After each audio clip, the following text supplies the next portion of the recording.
Previously on my channel, I've covered Qatar's Q Suites and Qatar's first class, but today I want to take a look at Qatar's newest business class that is only found on their Boeing 787-9 aircraft.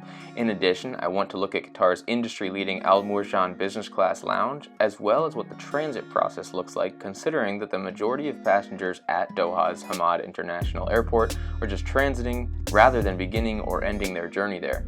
Feel free to use the timestamps below and chapters in order to find the content you're looking for, and if you're looking for more content on Qatar Airways and Doha's International Airport, check out my past Qatar videos as well. Anyways, I've just arrived from Dubai on a Qatar 777 on a wonderful 50-minute flight in the Q Suites, and from there it's a short taxi to Doha's single terminal, where the large majority of flights are Qatar Airways, with a small minority of One World partners and an even smaller minority of other airlines as well. There is one central immigration hub for those entering the country of Qatar, and there's two transit customs, one straddling each side of the terminal's concourse with escalators back down into the airport. The transit process is fairly simple. After following signs and employees guiding you through a series of walkways, you'll reach the transfer desks and security checkpoint. There are about 15 transfer desks to help you if you need assistance for your connecting flight. Otherwise, you can head right through the security checkpoint. There's no immigration, just a TSA-style checkpoint, and there's a lane specifically for first and business class passengers. But even the economy lane hasn't taken me any longer than about 15 to 20 minutes. From there, all you need to do is take an escalator down to the concourse, and then you're free to roam around. I don't want to spend too long detailing the Hamad International Airport, which was the 2022 Airport of the Year as rated by Skytrax, but if you do want to see more of what the airport has to offer, I implore you to watch my Qatar A380 first class video, where I spent plenty of time touring the entire airport. My time during my connection today will be spent entirely in the lounge. As I mentioned, there's two transit securities. One dumps you out right next to the entrance to the business class lounge, the other one right next to the first class lounge. I unfortunately was at the second one, which meant it was a little bit of a walk over to the entrance of the business class lounge. It can be a bit confusing and disorienting once you actually leave the transit security, but my trick for you is if you can get to the central atrium, then there are a million signs pointing you to whatever you might need, including the escalators up to the Al Mourjan business class lounge.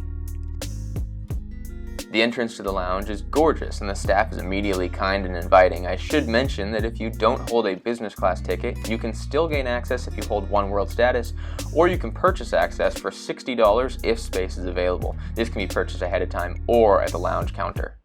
The Al Mourjan business class lounge is easily one of the world's best business class lounges, known for its architecture and its amount of amenities, while rarely feeling overcrowded despite the number of business class travelers on Qatar Airways flights.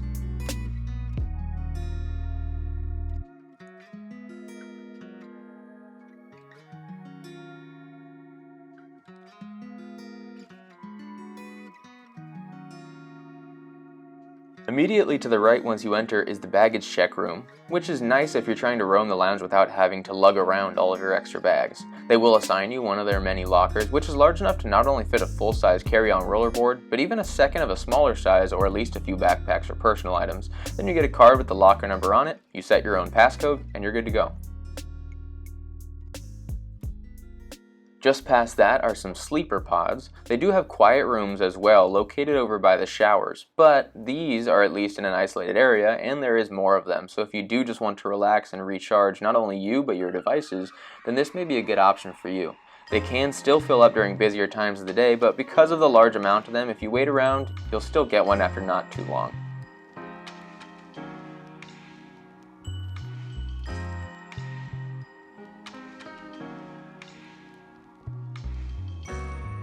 One of the great mood-setting centerpieces of this lounge is just inside the entrance here. You can see the great metal art and their grand fountain, which is a reflective pool with reflective walls and ceiling overhead, full of little water shooters that go off intermittently. It does a good job at setting the ambiance and providing a relaxing atmosphere for those sitting around this central area. At the far end of that is the large spiral staircase that goes up to the main dining room. The best part of the staircase is the large central chandelier that reflects off that pool. Aside from the formal dining upstairs, there are a number of dining options downstairs as well. You'll see buffets like this one with quick bites and refreshments and a number of places to sit around. There were also a couple places where there seemed to be minor construction, so I'm curious to know if there are renovations coming or if it's just general upkeep of the lounge. On the other side of the fountain is a smoker's room that remained full as well, and just behind me just then is the center of the floor where you'll see a number of seating options divided up by small groups with these thin walls and some free soft drink options, so if you're hanging out with a small group, it's a good spot for you. And at the far end of the lounge, there's also a cafe-style dining option, which has a good lot of tables, and while there are waiters to help you out, it really operates as more of a grab-and-go. Once you get inside, there's counters where you can order a drink to take back to the table, in addition to some smaller grab items like meze settings, and at the far end of the first counter is some custom sandwiches that they will make for you based on whatever you'd like to order. Just past that is another table with bread, coffee, and other hot food options. They do also have smaller menus for people who can't find any of the quick grab options they want.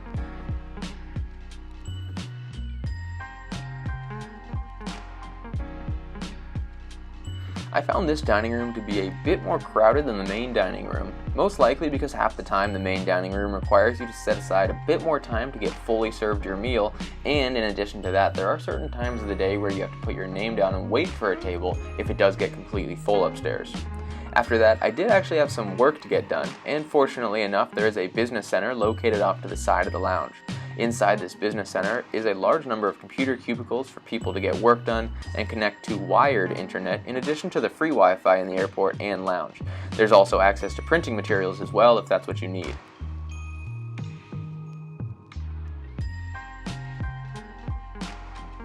It seemed that after a couple hours of working in the business center, the lounge had cleared out quite a bit.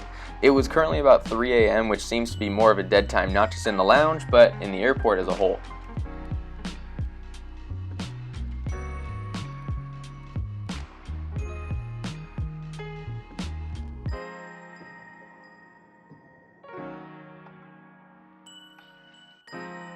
In addition, I also found a map of the lounge located just inside the entrance. Although after wandering around for a few hours, I probably could have built this map inside my head just from memory alone.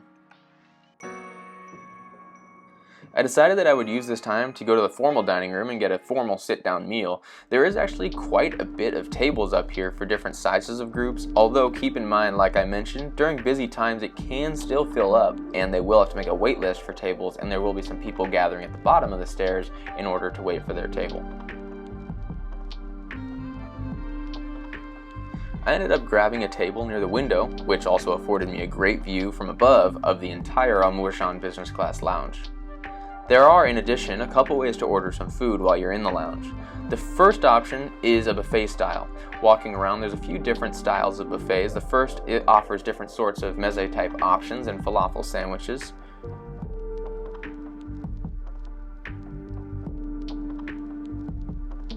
They also have a sushi bar where you can place a custom order, and this is located at the normal bar as well if you want to get some mixed drinks. There's also some hot options available in buffet style for quick grab, which consists of mostly Middle East and Asian type options. Lastly is the full menu with all kinds of options for breakfast, lunch, and dinner, as well as a large number of drinks, especially Qatar's well-known mocktails.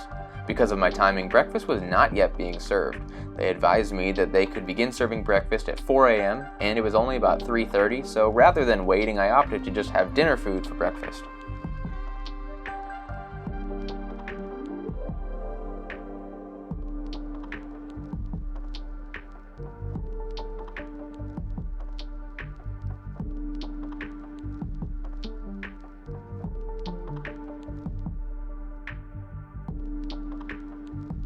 I decided to go with a little bit of everything. I grabbed a falafel sandwich from the buffet, I placed an order of assorted sushi items from the sushi bar, and I ordered a biryani rice entree from the menu, along with a sparkling water, and of course, some TWG tea. Every last bit of this meal was wonderful and delicious.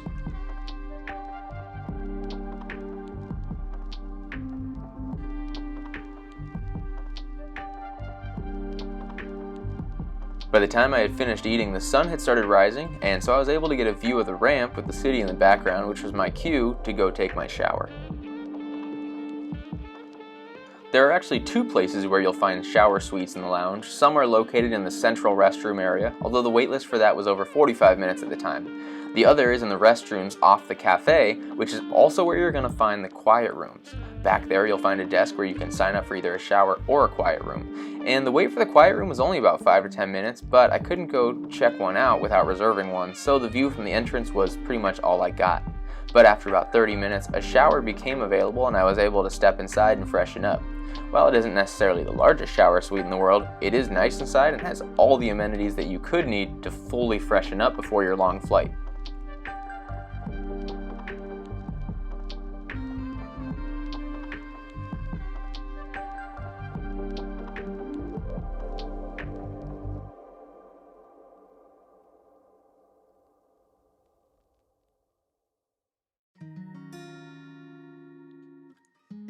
By now, the sun had come up completely, and it was time to head out to my gate.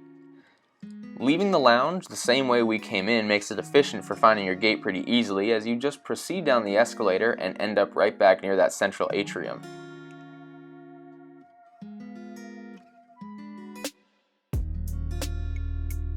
I will also note that looking out the window at this time, it looked like pretty much every partner airline was gone, and all we could see as far as you could look was just more and more Qatar Airways aircraft.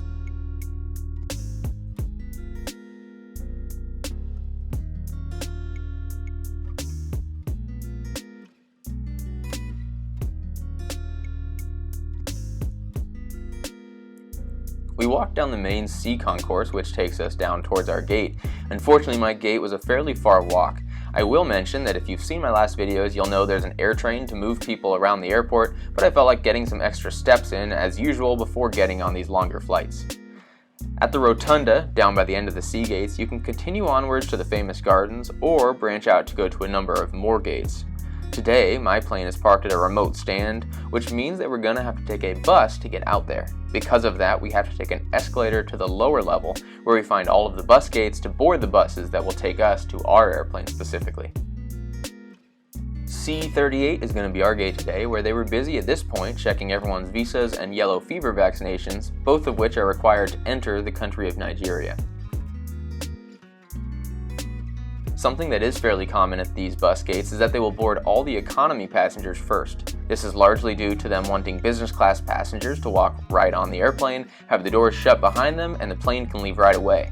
I personally prefer boarding early to settle in, and I could have boarded with the economy, but I chose to wait and board with the rest of my business class passengers.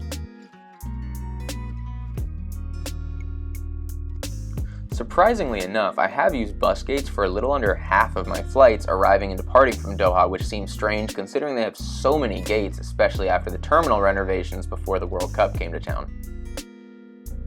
As we drove out, I was admittedly a bit anxious awaiting our airplane. Qatar has had a somewhat infamous reputation for last-minute equipment swaps, and this flight to Lagos, although showing a 787-9 on my app, had been flown by a 787-8 for the past couple of weeks, which has the older style of 787 business class, which is considerably worse than their brand new product. Even flight tracking apps had no tail number for our flight yet. It was too late to change my plans, so I just sat on the bus and waited nervously as we drove by plane after plane. Finally, we pulled up to our airplane, and I was finally able to breathe once seeing the 787-9 written on the nose.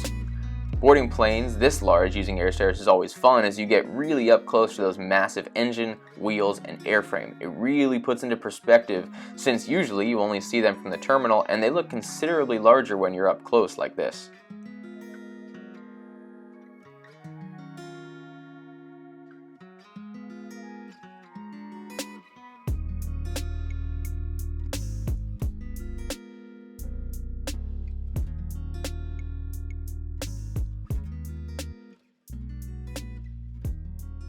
As the familiar Qatar Airways boarding music plays in my ear welcoming me home on board, I can't help but get excited as I head to my seat. However, I did make possibly the biggest error when it comes to seat selection in the 787, booking a window seat in row 5. We'll look more at the seat in a bit, but row 5 on the 787 aircraft specifically of most airlines is missing a window, the ultimate gut punch to someone trying to record, and you'll see shortly how I remedied that situation. Now the seat that I have here, it is a unique business class seat to Qatar's 787-9. Qatar is notorious for offering extreme variety in cabin products, making equipment swaps just hurt that much more. Regardless though, at surface value, I always appreciate the attention to detail in all areas of the seat from Qatar, from the lamp detail to the seat stitching itself.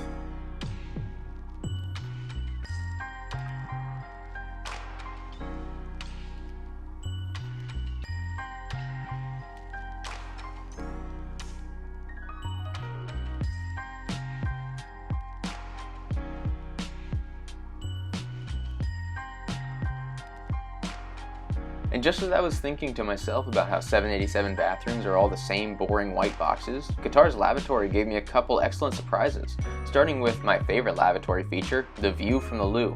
Interestingly enough, given to us with a window shade and dimmer buttons. I just wish this could be incorporated into more airplanes, as it makes a cramped space feel artificially larger. In addition, something I've only seen previously on Singapore Airlines is the foot pedal for the trash, so you don't have to dirty your hands just after washing them.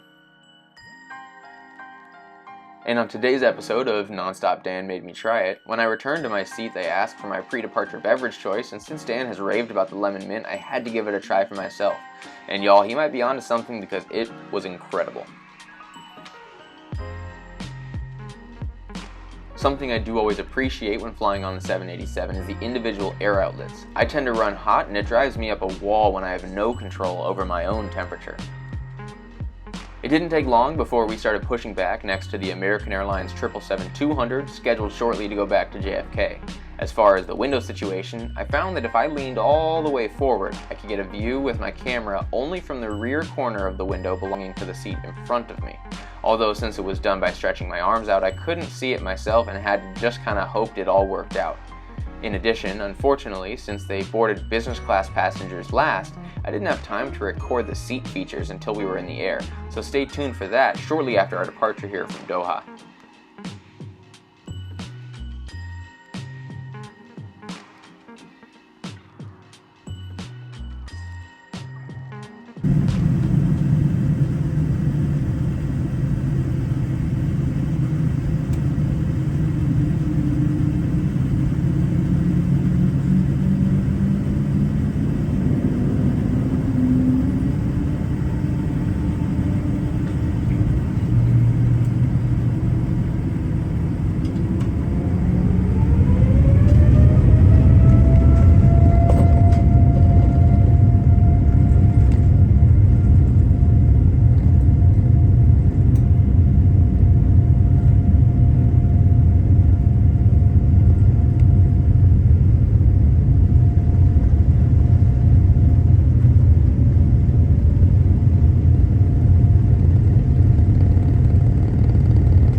Once we got in the air, the first thing I did was explore the seat, starting at my left side and working around, where we see the countertop and a storage cubby.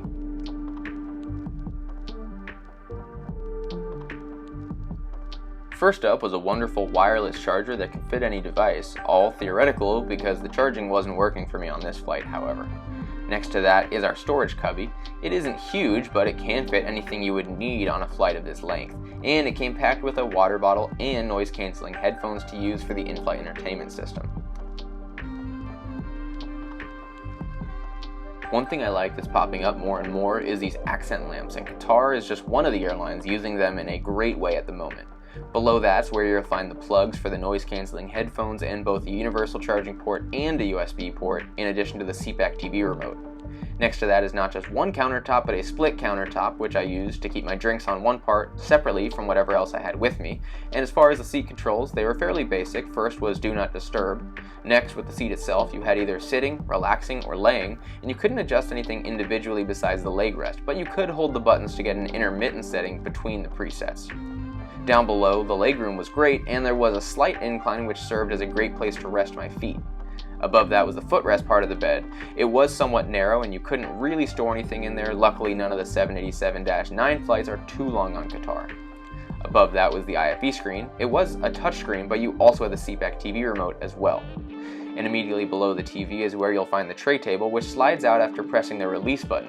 The 787 specific table also can rotate to allow you easier access to get out of the suite if needed to use the restroom or whatnot while you have food in front of you. To the right of the TV was where they kept the safety card, as well as the card explaining how to remove the suite door if it were to become stuck in an emergency.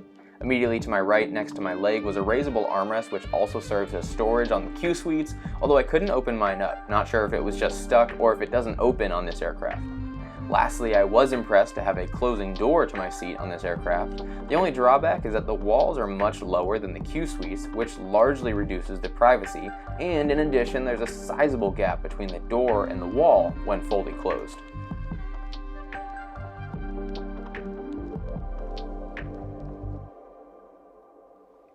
Here you can see the window I ended up using. It isn't quite accessible by the guy in front of me, so even though it's inconvenient for me, I have claimed it as my own. Now for a quick run through the IFE. Not too long, since this is now the third video I have covering Qatar's Oryx 1 entertainment system, so if you want a really deep dive, go check out my Qatar A380 video, and especially my Q Suites video. Basically, Qatar's in-flight entertainment system is up there with the industry's best, having a whole load of movies and TV shows to the point where you can fly them over and over and over again and never run out of things to watch. One observation that I have made is that there seems to be slightly different options available on different flights. I'm not sure if it's route specific since they've all been to different parts of the world, but it also seems like aircrafts might have slightly different options. It seems like the A350 definitely has the most options, followed by the 777 and A380, followed by this flight on the 787. I don't know exactly how much each have or if it's dependent on the aircraft or the route, but based on my experience with different Qatar aircraft not having the shows that I wanted to watch, this is the conclusion I came to. But I will say I am a big fan of the in-flight cameras as well, so any gripe with the in-flight entertainment system is quickly forgiven. I also do appreciate how many options you have with the map. You can view things in a number of different ways. In addition, if you watch my videos, you know I always like when the remote can serve as almost a second screen, and no one does this better than Qatar, where the remote can literally be a second screen showing a different item than your main display.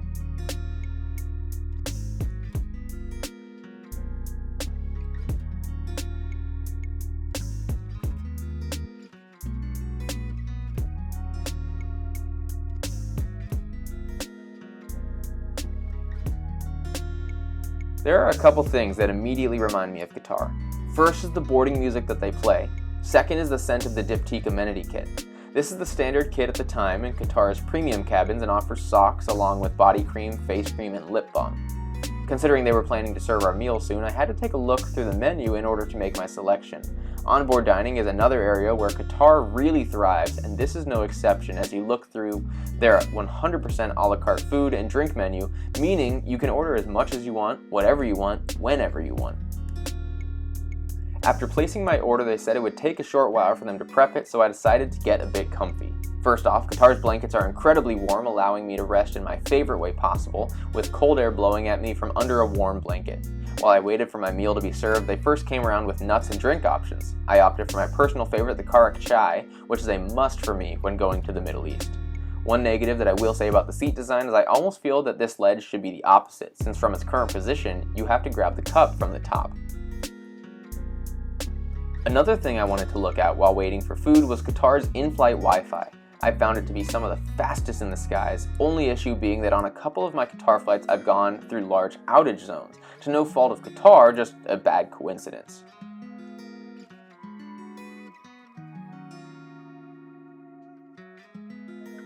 Finally, however, they came around with our place settings and it was time for our meal, which comes in a number of courses on Qatar, starting with the amuse bouche, which on this flight was salmon on a bed of rice on top of mango and other fruit.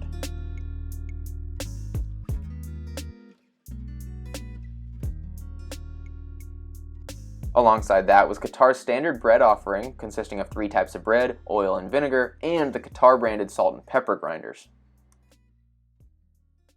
For my appetizer today, I chose the meze option, which as usual was absolutely delicious with many different options to choose from.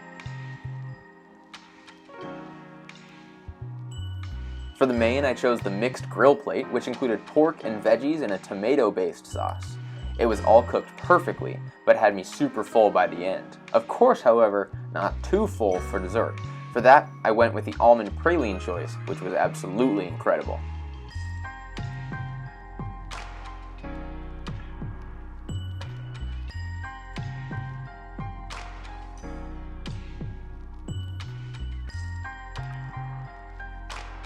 After the meal service, I was stuffed, and so it was a great time to settle in and relax in my windowless suite, which was lit perfectly by the mood-setting lamp to my left and perfected by the closed door to my right. Because the suite walls are much lower on this setup as compared to the Q suites, if any passengers have their window shades open, it illuminates the entire cabin. Luckily, this was a daytime flight, so not sleeping wasn't the end of the world to me, but the taller suites do help mitigate this extra lighting slightly.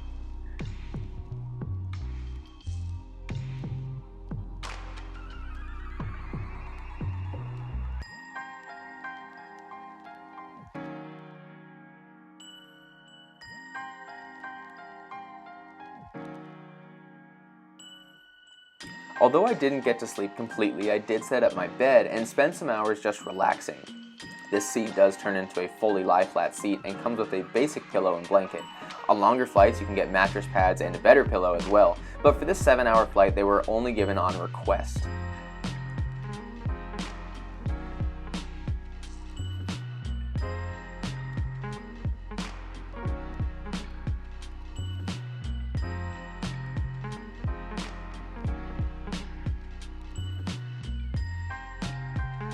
After just chilling out for a few hours, I decided it was time for me to get up and explore a little bit as we cruised across northern Africa.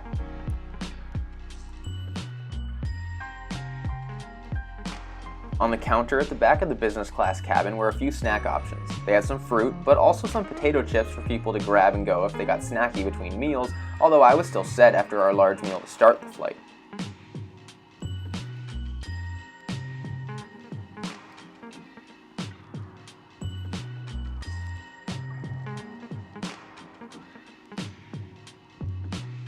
A little over an hour from Lagos, I asked the flight attendant if I could get the brunch platter. I wasn't entirely all that hungry, but I had a long layover in Nigeria and I figured this food would be the best I could get for a while, and at no extra cost too.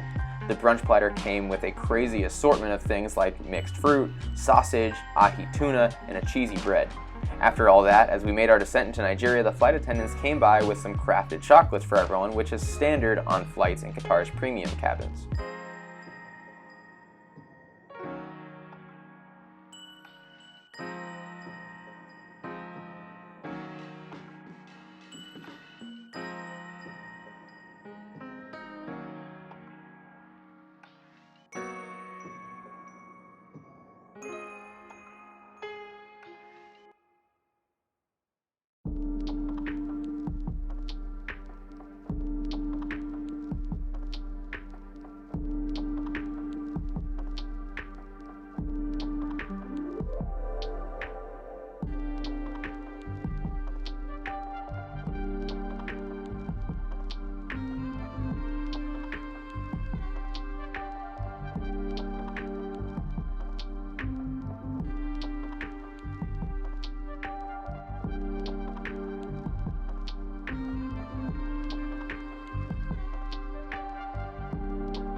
Lagos. The local time here is 1:25 in the afternoon. For your safety, please remain seated with your seatbelt fastened until the aircraft has completely stopped and the seatbelt sign is switched off. Please take care when opening overhead storage compartments and ensure that you have all your personal belongings and travel documents with you as you disembark the aircraft. Remember that smoking is not permitted until you are within a designated smoking area.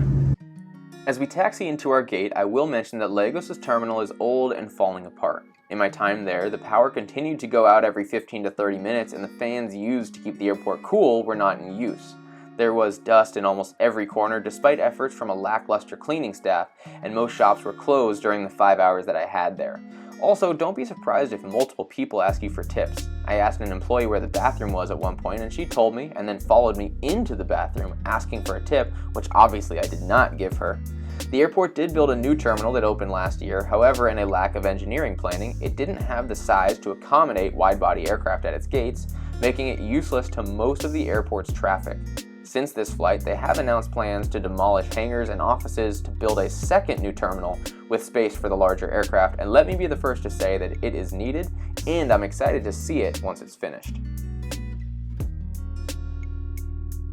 Now, when it comes to Qatar's business class, their greatest downfall is their wide variety and hard products. Qatar's Q suites are undeniably the world's best business class, but that isn't on all airplanes. Even within certain types like the 777, you have multiple types of business classes, and they have been known to swap equipment, which could cause you to end up with a different product than the one you were expecting. That being said, Qatar's soft product is absolutely incredible and consistent. The staff is always welcoming, they aren't afraid to have a chat with you if that's what you'd like, and they can be formal and professional with you if that's more your speed. The food and beverages are also incredible, and in my opinion are the best business class offerings in the world. I do think that these 787 business class seats are a slight downgrade from the Q suites, but since the Q suite size doesn't work as well in the 787 cabin space, I do think that they still made a wonderful seat with the space they were given. The door may be a bit lower and may not close to the perfect seal, but the closed doors are not the end of the world considering you still have plenty of privacy even with the doors wide open.